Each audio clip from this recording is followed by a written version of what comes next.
For anyone who's flown, you'll know that every airport has a unique three-letter code associated with it. From tickets to barcoded luggage tags to boarding passes, you'll see these IATA-administered codes everywhere.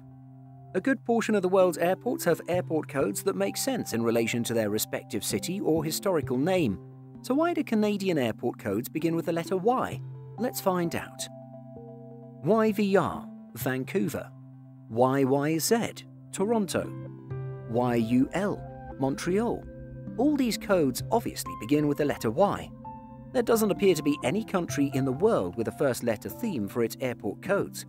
On the contrary, many airports simply use a combination of letters that generally make sense with the city that an airport serves. But before we get to explaining why, here are just a few examples of what other airports are doing. LHR and LGW, London Heathrow and London Gatwick. TPE. Taoyuan International Airport serves the city of Taipei in Taiwan. NRT and HND, the two airports of Narita and Haneda, both serve the Tokyo metropolitan area in Japan. DAR, Julius Nyerere International Airport, serves the Tanzanian city of Dar es Salaam.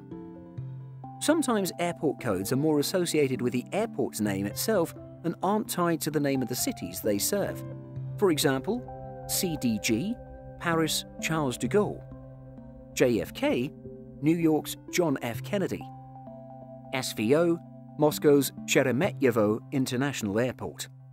According to the Globe and Mail and its reference to an article by the Airline Pilots Association, airlines originally copied a two-letter system used by the US National Weather Service to identify weather stations around the United States. However, aviation services were growing fast in the 1930s, and towns without weather station codes needed identification too.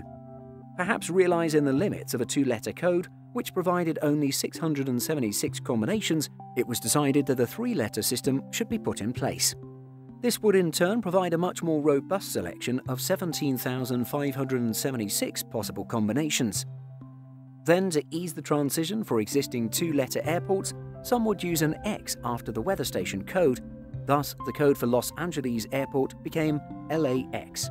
According to Airfare Watchdog, in the 1930s, it was important to know whether or not an airport had a weather or radio station located on its premises for safety and landing reasons.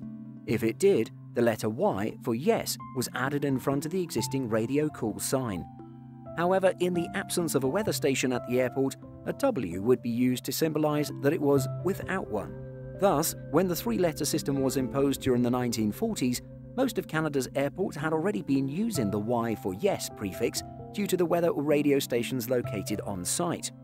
It was then decided that this should remain in place for the overwhelming majority of Canada's airports, although some begin with the letter Z. It should be noted that while Canada has the majority of the world's airport codes beginning with the letter Y, there are a few outside the country that also start with the same letter. For example, Yakima, Washington, YKM, and Yuma, Arizona, YUM. So, if you didn't know the reason before, you now know the story behind Canada's airport codes. What do you think about Canada using the letter Y to begin its airport codes? Is it too much of a break from convention? Let us know in the comments. If you like this video, please like and subscribe to the Simple Flying channel, and be sure to click the notification bell.